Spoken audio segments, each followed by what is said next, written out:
Olá, bem-vindos a mais um vídeo do canal Israel Te Conta. E hoje eu vou trazer curiosidades da música para vocês. Então já se inscreve no canal, dá like no vídeo e deixa também um comentário para mais vídeos assim, tá bom? Então bora pro vídeo. Vamos começar com Lady Gaga ou Stephanie Joanne Germanotta. Esse é o nome original da cantora Lady Gaga. Mas você sabe por que então o nome da cantora se chama Lady Gaga? A história começou quando a cantora, ainda no comecinho, antes da fama, trabalhava com o produtor musical Robbie Fusara. Robbie, que na época era então seu produtor, disse à cantora que a voz dela lembrava Freddie Mercury, da banda muito conhecida Queen. E segundo as histórias, ele mencionava a música do Queen Radio Gaga. Conta então a história que uma vez, em uma troca de mensagens, o corretor do produtor atualizou de Radio Gaga para Lady Gaga. Tanto a artista quanto o produtor gostou do nome e assim então Lady Gaga passou a adotar o nome Lady Gaga como seu nome artístico, se tornando assim um dos nomes mais icônicos da música mundial. E se a gente falou de Lady Gaga, a gente tem que falar também de Madonna. A rainha do pop escreveu e performou uma das músicas mais icônicas da sua carreira, Material Girl. Só que, segundo a própria Madonna, a música e o clipe foi mal interpretado pelos fãs e pela mídia. E Madonna também disse em entrevistas que se pudesse voltar no passado, não teria gravado a música Material Girl. Isso porque Madonna entende que ela pegou o apelido de Material Girl com relação a essa música, que é uma música que fala ali sobre uma mulher consumista e muito vibrada pelo luxo, e que ela é uma versão totalmente ao contrário disso, e que a música, na verdade, era uma crítica justamente a isso, e que ela não gostava de ser associada a esse nome de Material Girl. Mas independente disso, a música é um grande sucesso e marca, sim, uma das eras da cantora Madonna. Por falar em Madonna, você sabia que o nome Madonna não é o nome artístico da cantora? Sim, Madonna se chama Madonna no registro. Madonna, na verdade, é uma homenagem ao nome da sua mãe, que morreu quando ela tinha 5 anos. Uma grande homenagem, já que Madonna é o maior nome da música pop. Ela é a rainha do pop mundial. Se eu falei da rainha do pop, eu tenho que falar também do rei do pop, não é mesmo? Michael Jackson. Você se lembra daquele icônico passo de Michael Jackson no clipe de Smoke Criminal? Sim, eu tô falando do famoso passo Moonwalker.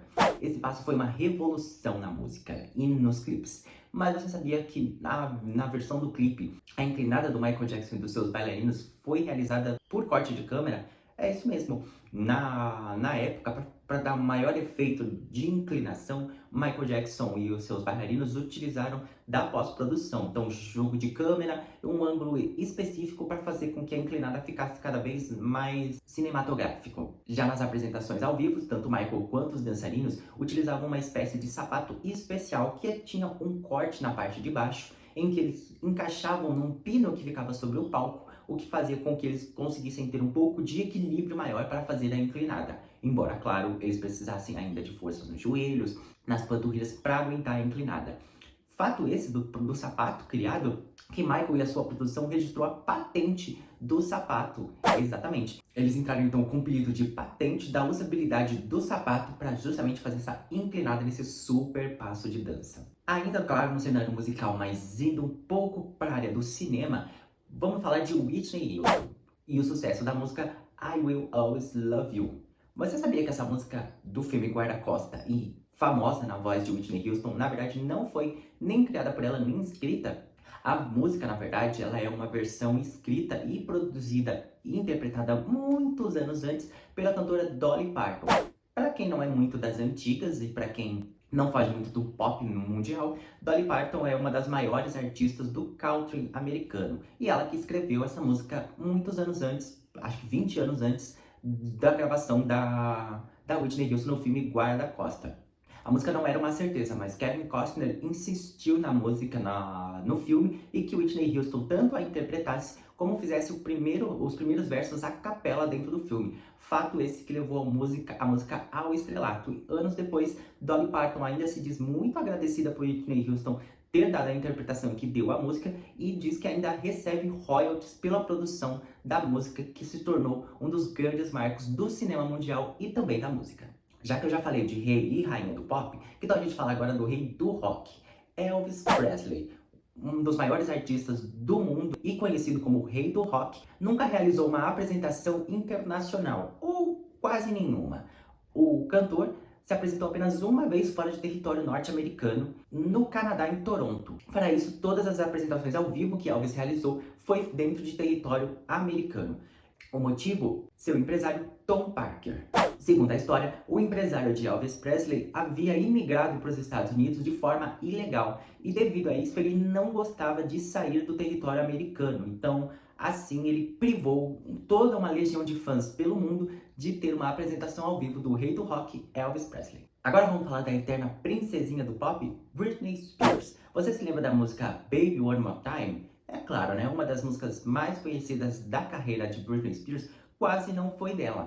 A música, escrita anos antes, já havia sido oferecida para outros artistas na época, mas nenhum deles aceitou. E quando a música chegou aos ouvidos de Britney Spears, que ainda tinha 16 anos, ela amou a música e quis gravar. O resto é história, né? A música foi um dos maiores sucessos da carreira da cantora e trouxe de volta aquele pop adolescente para as paradas musicais e fez de Britney Spears um grande sucesso mundial. Agora vamos falar de uma história um pouco mais recente. Eu estou falando da cantora Sia. Sia, conhecida mundialmente pelas músicas Titânio e Chandelier, na época antes do lançamento de Titânio, era apenas uma compositora que estava quietinha no seu canto escrevendo músicas. Sia já havia tido uma carreira musical antes, mas não gostava muito dos holofortes, por isso decidiu seguir apenas a carreira de compositora. Escreveu grandes singles para Britney Spears, Rihanna, Adele e etc. E ela tem grandes sucessos escritos como, por exemplo, Diamonds, da cantora Rihanna. E quando estava apenas seguindo a sua carreira de compositora, foi escolhida para escrever uma música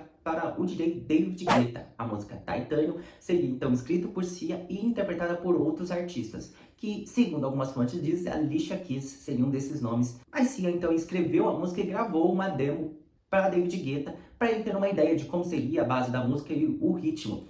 Quando a música chegou, a demo chegou para David Guetta, ele gostou tanto da voz da cantora, ele decidiu que iria remixar e iria lançar a música daquele mesmo jeito. O resto virou história também. Titânio é um dos grandes sucessos tanto da carreira de David Guetta quanto da carreira de Sia e trouxe a cantora de volta de vez aos holofotes da música pop. Um tempo depois, Sia lançou Chandelier e conquistou seu espaço dentro da música pop.